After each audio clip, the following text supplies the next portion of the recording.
I didn't know I would ever come to Canada.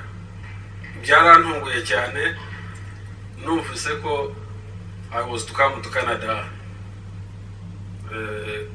for a meeting sometime back in 1997 when I went to the Canadian embassy kubasabira visa. The official whispered to me I'd never attempt to ask for a Canadian visa because you will never be granted a Canadian visa. And I'm going, it's okay. I'm not dying to go to Canada. So I didn't expect to come to Canada. Recently, the Canadian High Commissioner with a message atije kugusaba ko uzajya mu nama in Vancouver, Canada.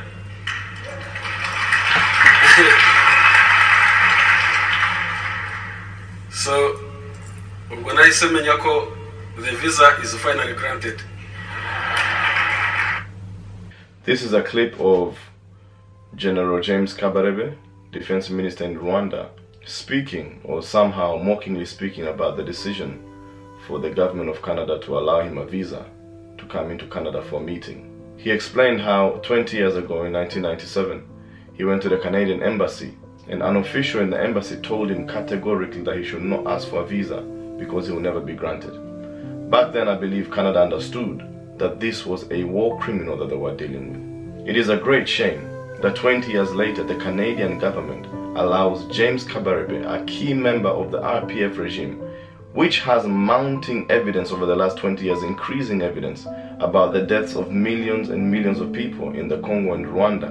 And yet, despite all this evidence, and despite all the reports that have been written by the UN and several other organizations, Canada overlooks this and grants this man a visa. Rwandan refugees all over the world, people in Rwanda who are oppressed by this regime which this man represents, and many other people around the world who care about human rights, democracy, freedom, the rights of individuals to speak freely and live under regimes that do not oppress them. We plead with the Canadian government, and we plead with many other governments in the world whose own populations live under freedom, to allow the same for the people of Rwanda and not overlook the crimes, the heinous crimes that have been committed by people like James Kabarebe, Paul Kagame, the president of Rwanda, and many others who already have been placed on a list of suspected war criminals who are wanted by several courts around the world. We plead with the media, journalists in Canada and many other places, do not ignore when such men like the one on the screen behind me, James Kabarebe, war criminals who are responsible for the deaths of millions and millions of Africans, to come freely gallivanting in your countries, pretending to be working for the people back in their country, whilst in actual fact, it's a mockery of everything that is right. We plead with Canadians, the taxpayers in Canada, do not overlook when a war criminal comes through the borders of your country and even mockingly speaks about the weakness of the decision of your own immigration system to allow him in.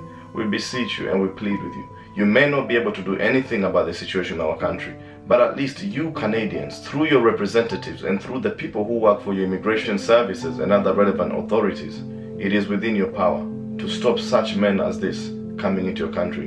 And it is within your power to enact the arrest warrants which are already in place to arrest criminals such as this as they come into your country. The people of Rwanda are suffering. Must we suffer even more when we see you turning a blind eye to injustice? Must we lose hope when we see that criminals walk into your country and are received by your officials and are applauded by audiences and are allowed to mock not only Rwandans but even justice? It can't be right. If you're Canadian and you're watching this video, you may not know the detail of what happened in Rwanda or what is happening in Rwanda. You may want to do your research, but one thing for sure is that we believe that Canadians are decent people, and surely you cannot want war criminals who are responsible for the deaths of millions of people to come into your country, be welcomed, and there be no consequences to their actions.